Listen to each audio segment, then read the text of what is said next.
We are live. This is Becky Norwood with Spotlight Publishing and Dr. Karen Perkins. We are doing our weekly dose of Stress Busters. so, so, Karen, there's so much going on in this crazy world that we live in.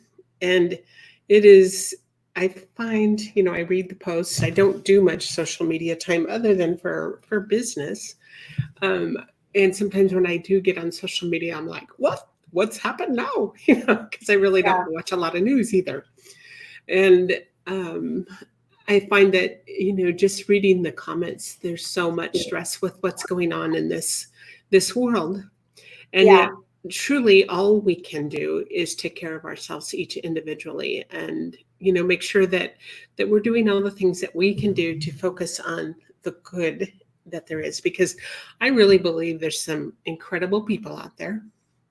Tons. And it's a world full of incredible people. And with the media, they like to focus on a lot of the uglies. And so, that's where I think is we need to, my feelings is that to stay grounded and just to stay on focus, because we live in an amazing time, yet at the same time, there's a lot of turmoil going on. Yeah. So, the question is, how do we kind of reckon with that, and how do we find our way to stay well grounded during a time like this? Well, that's a good question. What would you answer that with?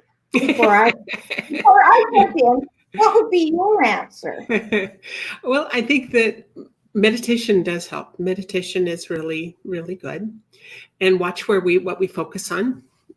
Because what you focus on expands, and to not so much be the Pollyanna type of a like we believe everything's all rosy. Yeah. But I think it's where we put our focus and where we spend our time. And I think if you watch nothing but the news, and if you spend a lot of time on social media, you can get so overwhelmed with, oh my goodness, everything's bad. But look at the beautiful people that we choose to surround ourselves. And I think that's the key, is surrounding ourselves with wonderful people. Well, and you hit on it. That which we focus on expands. My great boss, boy, I love that man. Most of my greatest quotes came from him. But one of the things he said is, stop watching the news. And then he'd say, trust me, if the world's going to come to an end, somebody will stop and tell you. And if they don't, do you really want to know? And I would talk about that, but I really did stop watching the news, because I found when something happens and I watch the news, I can't wait for the next horror story and the next report. And I get glued to it. And all of a sudden in my mind, the world is coming to an end, when in reality it's not. Now, right now I'm staying in Salt Lake City, Utah. Conservative completely. Well, with the situation with the gentleman that was choked basically to death by the police officer, we had a protest on Saturday. Well, our protests usually consist of about 50 to 100 people, and this was, I swear to you, they had to bus people in. There were, and I don't know the exact number, but thousands of people who came in to protest and were marching on the streets. And it got out of hand, and they, turned over cars and lit them on fire. And I mean, it was just out of hand. And I had no idea all this was going on until we all got a news alert on our phone saying, basically it was martial law, but that's not what they called it. But basically saying you have to stay in your home from Saturday night at 8 o'clock to Monday morning at 6 a.m. if you were in that particular area. And most of it was for the people's safety. Mm-hmm. I mean, it really was, but it was like, I found myself going, I got to see what's going on. I got to see what's going on. And the more I watched it, the more upset I got. And yet the protesters were gone. I couldn't change anything they had done. I couldn't change their mind or opinion. I mean, they're entitled to their opinion. We're all entitled to opinion, but not to bad actions. That's true. That's true. Okay? And it was interesting because I had to pull myself back and say, you know what, that's pretty messed up. And do I want to get wrapped up in that so that I become one of those folks who feel the need to protest angrily and violently? Or do I want to do something that actually matters? You know, Mothers Against Drunk Drivers, they were angry, they were furious, but instead of protesting and going out and killing everybody and blowing up, you know, alcohol stores, they put together MAP, Mothers Against Drunk Drivers, and they educated people. They used that productively. And I say for all of us, stuff happens. And it's not sunshine and roses. And when it happens, ask yourself, will my behavior make it better, or will it enhance it and make it continue to grow in a negative way? Right. And I think that the focus, that yes, I think every major city had a lot of stuff happening over the weekend. Yeah. But truly, there's a lot of question marks in my head as to how that got so organized so fast. There's a lot of things that cause question marks. But my biggest question is, why haven't we learned from history? I mean, it seems like generation after generation, we never take the lessons of what's gone before us. And here we are again, and it puzzles me, that all these things continue to go on, and yet our responsibility to ourselves is to take care of us, take care of ourselves, and be the light that we need to be the change that needs to be. Absolutely. Our job is to be the best us we can be and to promote positivity and love and success, and know that not all is sunshine and roses. And darn it, there are some bad people out there doing bad things, but it's just a little tiny group over this massive amount of awesome people doing awesome things. I wonder what it would be like if the news started just only talking about the good things that were happening. Oh, could you imagine what would happen?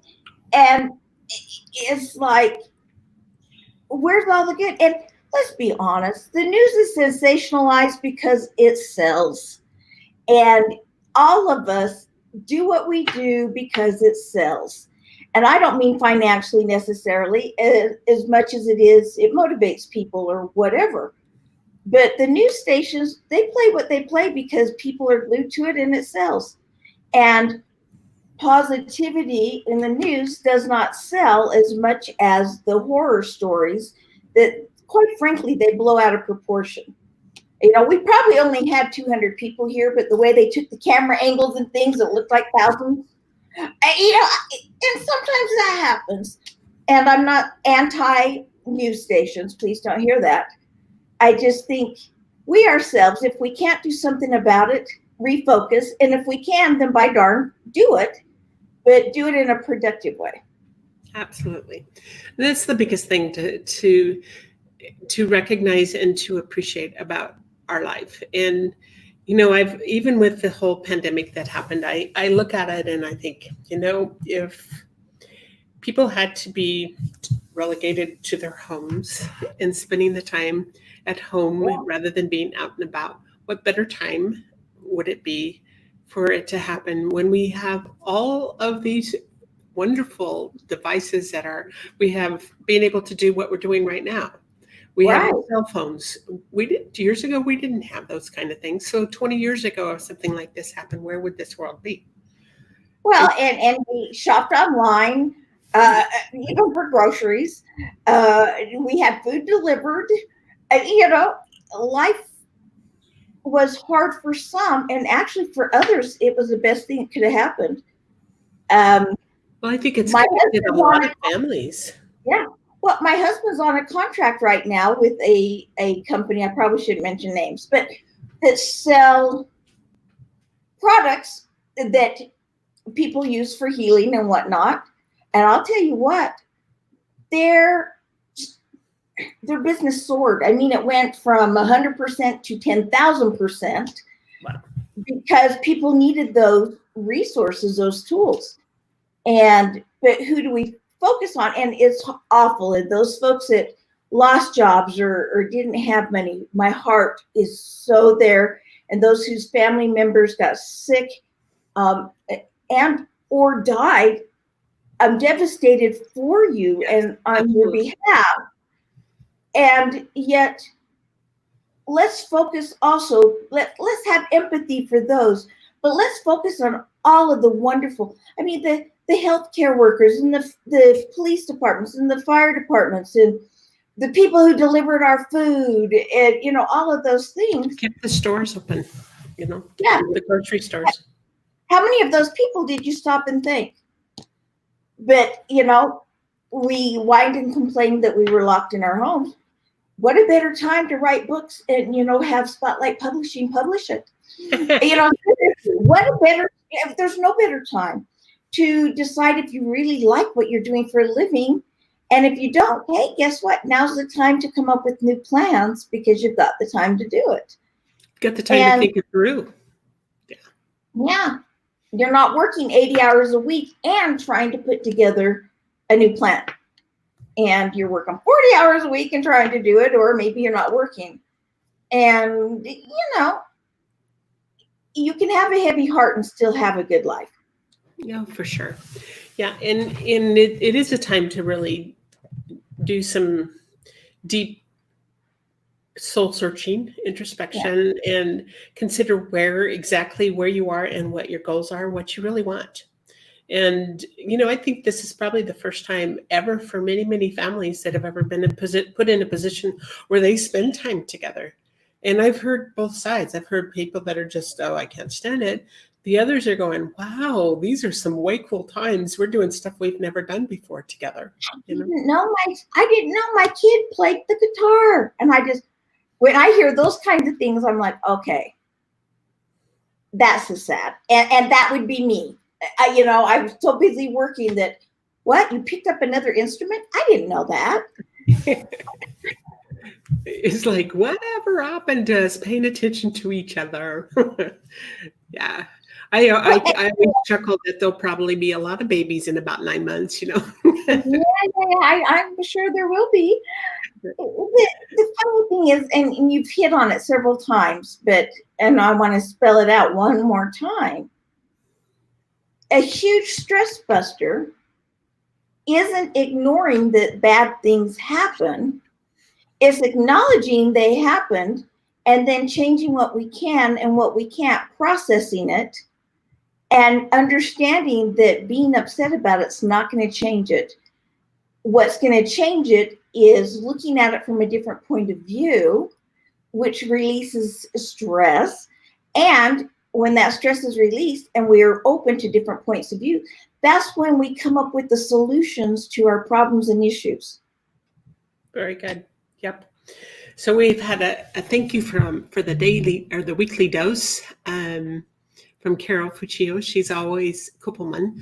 So thank you for those that have watched, and we'll be back with you in next week with another dose. But just remember that take the time to really pause and reflect and watch where your focus is on, because truly all we can take care of is ourselves and our loved ones, and just do all that we can do to be the lights that are shining in this world.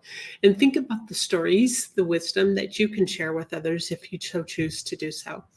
And what a beautiful time to be alive. Yeah, it really is. Thank you, Carol.